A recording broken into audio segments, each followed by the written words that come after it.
Good evening, everybody. This is Brian with Random Shit from a Gen Xer coming from the palatial Casa de Gibons here in the wonderful Oak Lawn area of Dallas, Texas, United States of America.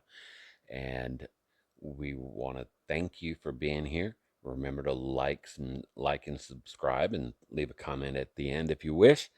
But today, what we're going to go ahead and talk about is we're going to talk about my past life and future life once again, because I have decided to go back into being a chauffeur.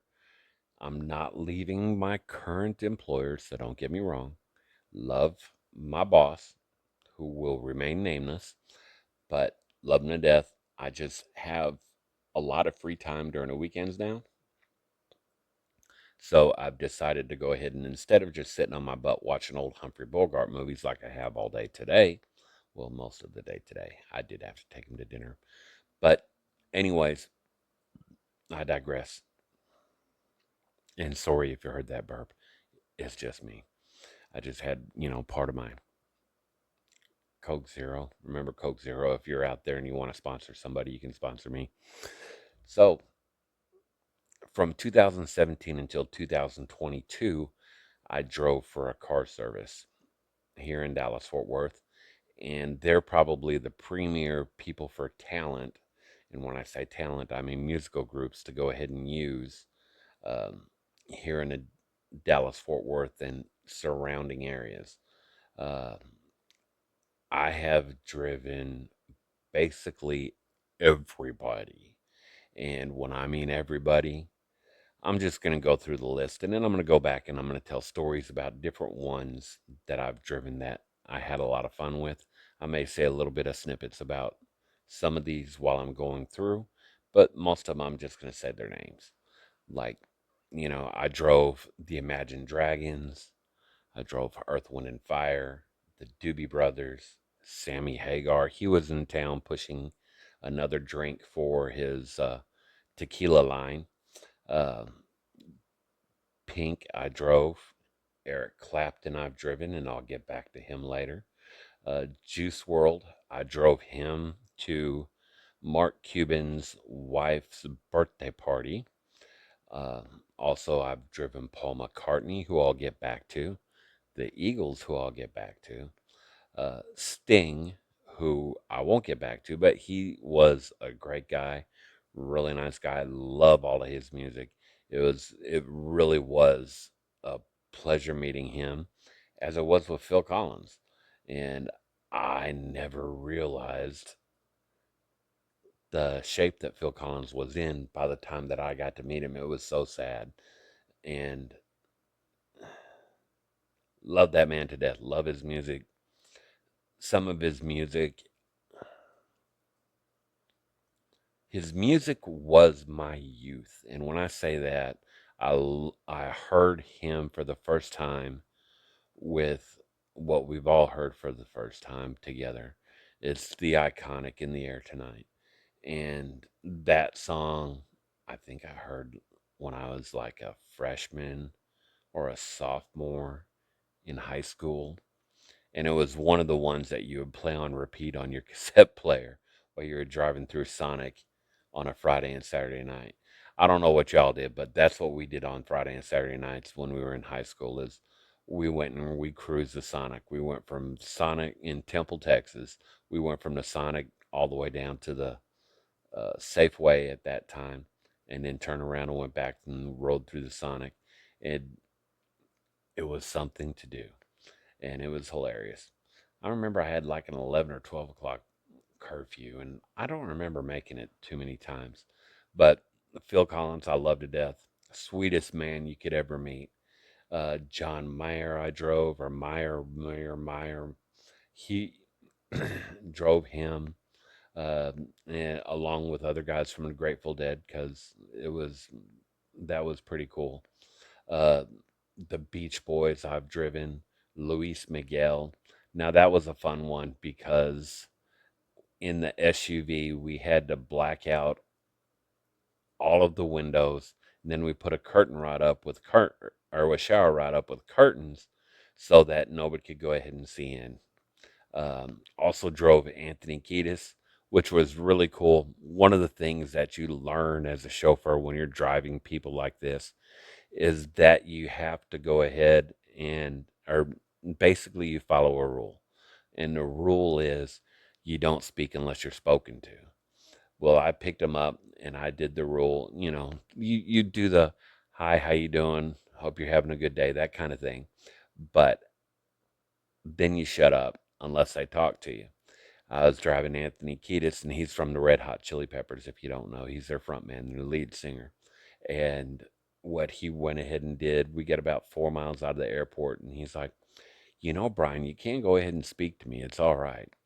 And also drove Paul Simon, who was a really nice guy, and his wife, who was a really great person. And the little funny thing about her, Edie Brickell, is that picked her up and she's got all these notes, or there's all these notes in her little snippet there on our sheets. On our run sheet says, don't talk to her, no excessive, speaking, things like that.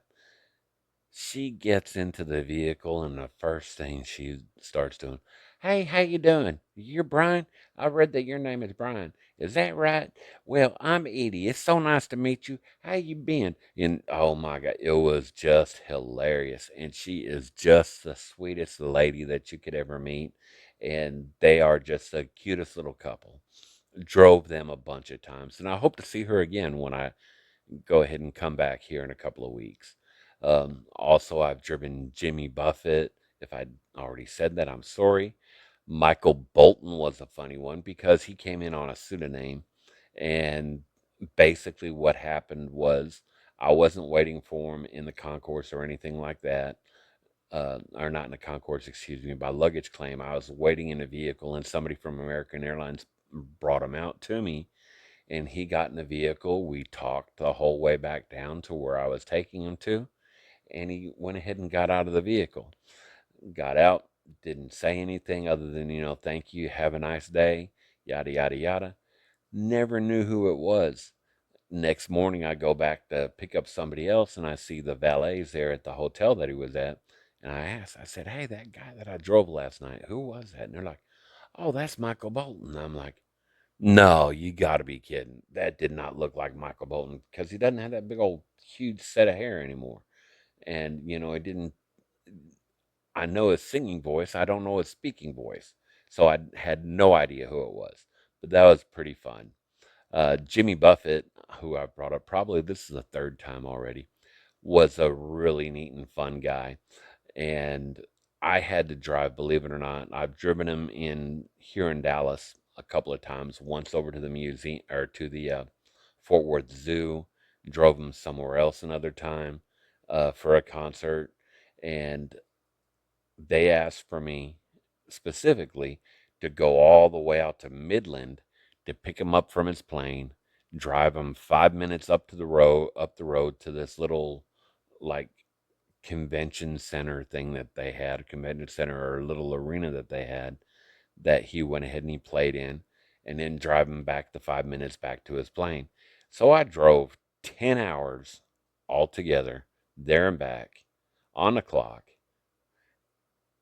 turned around and came, and just basically drove him 10 minutes.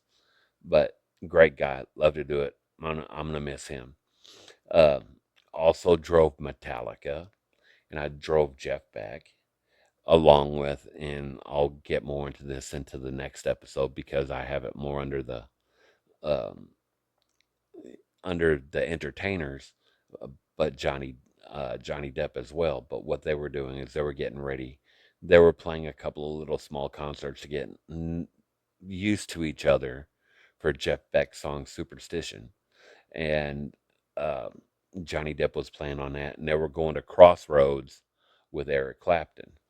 Uh, Also driven Thomas Rhett and Vince Gill, who I'll get back to later. Favorite person of all time. Love hit that man like he was my brother. Maroon 5. That was a funny story with Maroon 5. They were supposed to be coming into Love Field, and 10 minutes before they land, we're told that they're going to come into Dallas Executive Airport, which is down in way south Dallas. Uh, Basically, Oak Cliff, almost, well, actually closer to the Redbird area. Um, Drove Coldplay, which I'll get back to, which is hilarious story. The Rolling Stones. I got to drive all three members that are still living from the Rolling Stones: Mick Jagger, Ronnie Wood, and Keith Richards. And how the hell is Keith Richards still alive? That man is a walking skeleton. I don't get it. Drove the Scorpions, drove Steely Dan, Kid Rock. I drove probably 10 times. And the funny thing about Kid Rock is whenever he comes to Dallas or Fort Worth, he always goes to a certain furniture store in the stockyards, and then we go thrifting. We go to every single thrift shop and flea market in the Dallas Fort Worth area. This man loves to go thrifting, and it's a lot of fun. Old Bob's a good guy, and that's exactly what he wants you to call him. He hops in the car. First time I ever met him, he hopped in the front seat and he's like, "Hey, how you doing? I'm Bob." And I'm like, "Oh, yeah, I'm Brian." And another funny little thing with him is, when I was a kid, I lived up in the UP. I'm a Uper, or I was a Uper for a while as a kid.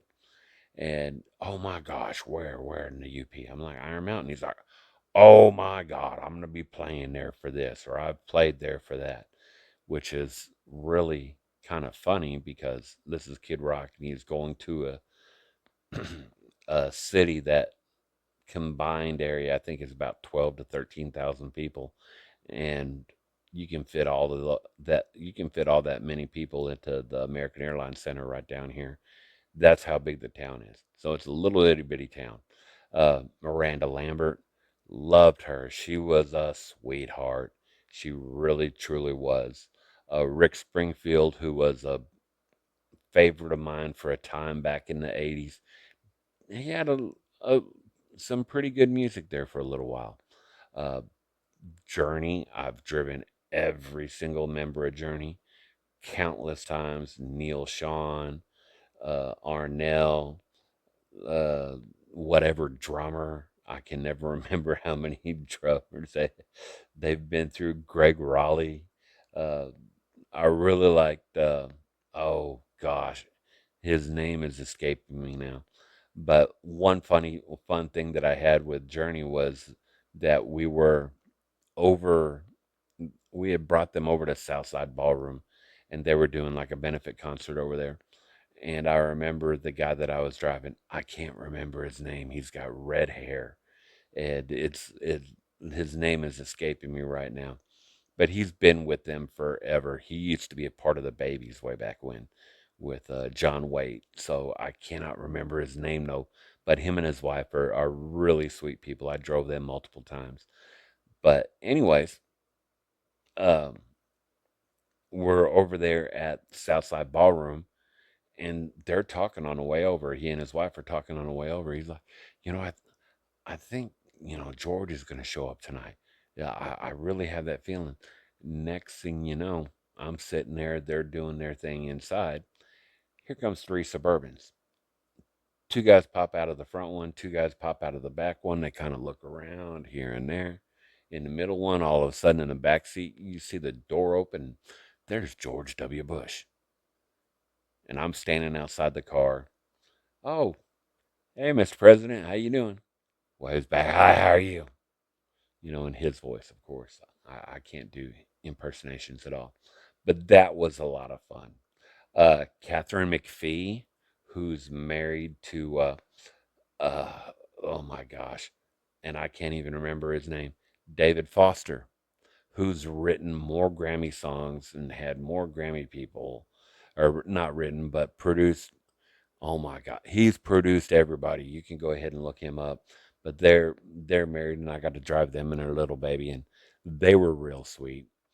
Doja Cat, yeah, I'll take somebody else anytime. No Doja Cat ever again, please. Um, Drove Shawn Mendes, who was a really cool dude. I drove him down in Austin at Austin City Limits Music Festival. He was down to see his buddy Billie Eilish perform. Um, it was kind of funny. One night I'm sitting there and I'm waiting for them, and I'm back in what they call the boneyard. That's where they keep everything for the concerts, the buses, everything like that. And so I'm back there waiting, and the concert's over. And the night before, about 30 minutes after the concert, they were over to me, and we were going back to the hotel. Well, that night, 30 minutes elapses, 45 minutes elapses, an hour has gone by. So I finally go ahead and text security. I'm like, hey, I'm still here if you need me. And next thing I know, he's texting back, oh, sorry, yeah, we decided to go ahead and walk back to the hotel. Well, if you've ever been to Austin City Limits Music Festival, you know that that's at Zilker Park. Where they were staying was on South Congress. That's about a mile and a half to 2 mile hike with an probably 70 to 80,000 people that were in there for those shows. Next day, I get a text from security saying, "Hey, can you go pick up Sean? He's at this address." In my head, I'll tell you the honest to God truth.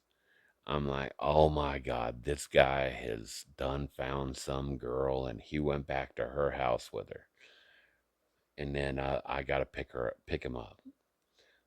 I go over there and I sit and I sit. And when we don't have information, what do? We think the worst thing. So I decide, you know what I'm going to do? Let's look up this address and see what it really is. I'm Because nobody had come out and said anything to me. I just parked in the driveway and I sat there for probably close to 4 hours.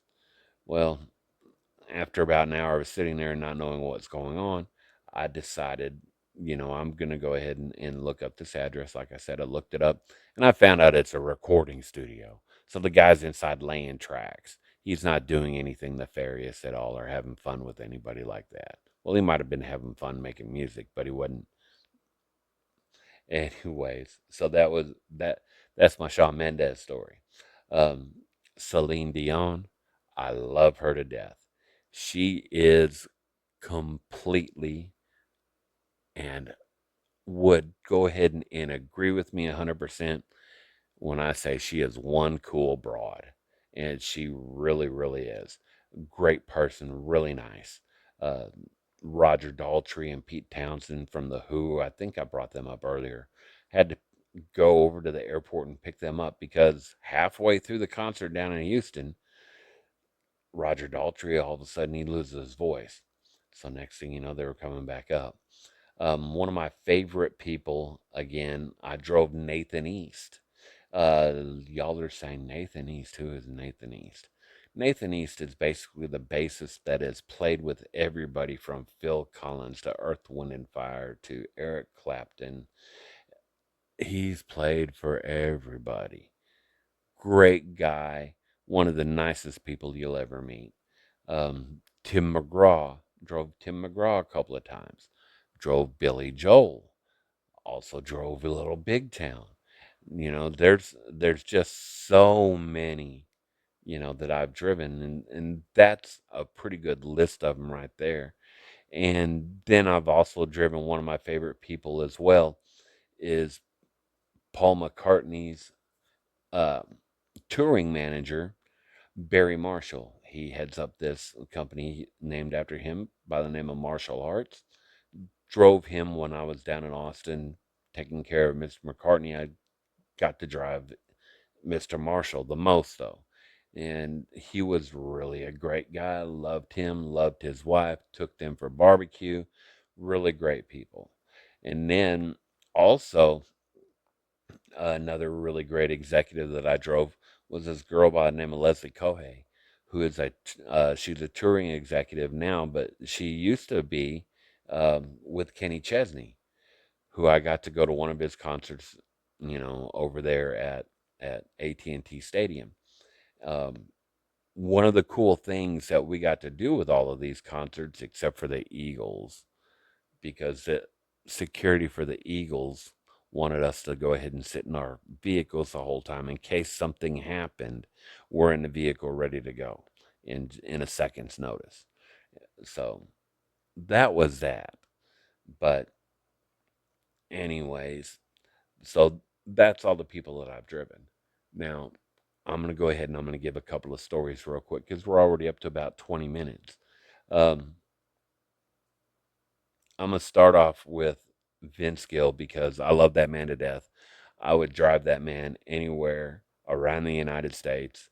I would sit in the front seat with me. He called me Beezy, told me to call him Vinny. One day we're going down to the American Airlines Center, and I'm like, I gotta tell you, you wrote some of the best buckle rubbing music ever back in the late 80s, early 90s. Love you for that. Love every piece of music that you have. And he laughed, and his manager laughed, and they were just dying laughing back there. And he he goes ahead and kind of slaps me on the shoulder and is like, "Buckle rubbing? I ain't never heard of buckle rubbing before. I'm gonna have to remember that." Fast forward to a couple of years later, we're at Billy Bob's, and I'm out there watching his show, and he says, "I don't see enough people dancing out there. Y'all. There's some good buckle rubbing music. Y'all need to rub some buckles." I just died laughing that it came full circle like that. Funniest thing though that ever happened is this: Celine Dion. So I pick her up at the FBO. FBO, if you don't know what it is, it's like a little private air terminal. It's where the private jets come into. So we're there, and I pick her up, and we're leaving. And every time a big star like that comes in, somebody who's mega, mega, mega like Celine Dion, you have 100 people outside of the FBO outside of that terminal, and they're wanting to go ahead and get their autograph. We pull out, and I see the crowd, and it's all the same people that are always out to go ahead and get autographs. And what they do is they go and put sell them on eBay. And she says to me, taps me on the shoulder, "Brian, are these my fans?" And I was like, "Ma'am, a few of them probably are, but for the most part, these people, they're not your fans. They're just here to get your autograph." Like I said, she said, and she will admit she's abroad. And she said, "Fuck them." So we go ahead and we drive off. We get down to the American Airlines Center, and she sees them over on the side of the road. Or not on, yeah, on the side of the road, right there at the entrance for going down backstage. They're right there, and they've got their little signs. And half of them are the same people that were at the airport, which I don't, I drive the speed limit. So they had to be doing 75, 80, 85 miles an hour in order to get down there to park their cars and be back on the side to be ready for them. Once again, "Brian, are those my fans?" "No, ma'am. Some of them are, but most of them just want your autograph to sell stuff on eBay." "Oh, fuck them." And I just died laughing. It was so hilarious. Go inside, do the concert. She does the concert. She comes out. We're driving off. As she sees them again, she rolls down the window, flips the double birds, and says, "F them. Fuck y'all." Just died laughing. It was the most hilarious thing. I'd never seen anybody do that before, and I'll probably never see it again. So we get all the way back up to the airport and go ahead and get her stuff out. And next thing I know, she's going, reaching around, and she's going like this. And then finally, in a pocket, she finds a bill, hands it to me, gives me a hug, and says, "You are a great help. Thank you very much. You have a great day." Which brings me to my next story. And I have to tell the Celine Dion story so that I can get to this story. I drove Coldplay about 2 years after that. Coldplay was staying at this hotel. drove the guys a couple of times. They wanted to go play tennis. When we were going to go play tennis, we see these guys that are standing next to the hotel or just outside the hotel on the sidewalk because that's public property. And they're just standing there waiting, for these guys to come out so they can count them for autographs. This one guy's got like a 5, 6 year old kid standing next to him. And they're like, "Oh wow, look at that!" So those guys, who are they? Do they want? Oh, it looks like they want autographs. Should we get out? I'm like, "No, you do not get out and give them autographs." And they're like, "Why?" I said, "Well, see the guy with the kid? Yeah, I remember when the kid was a baby, and I'm not talking, newborn, but within 8 months old. The guy had been using the kid for 4.5 years to get autographs from these guys." So I'm like, no. And they're like, they start, you know, chatting and chatting with me about autograph hounds and how they just hate them, and, that most of them just want the autograph to sell it on eBay. And I'm like, yes, all these guys, most of them that you'll see, they find out from somebody that works at the hotel or somebody that works at the FBO, where these people are coming and going and where they're going to dinner, everything like that, just so that they can go ahead and bug them to get an autograph so that they can sell it online. Most of the people you get an autograph, it doesn't pay much. So I don't know why they do this kind of stuff, but I digress. So, anyways, I tell them, and we're talking back and forth, about that. And so I tell them the Celine Dion story. They just die laughing. They think it's just so funny. So, anyways, fast forward to the day that they're leaving. They get in with me, hey, making sure everything's okay. We go ahead and we drive up to the FBO. Now, they're flying in like a big 737 that they have because they have their whole production crew and everybody flying in a plane. And at the entrance to the FBO at the gate, 100 people out there, "Oh, we love you. Oh, we want you to sign." And they're like, "Yeah, they're all autograph hounds, aren't they?" And I'm like, "Yep." So they go ahead and they get on, or we get over there and we get everything emptied from the vehicle, and uh, they start heading up the stairway up to the door of the plane.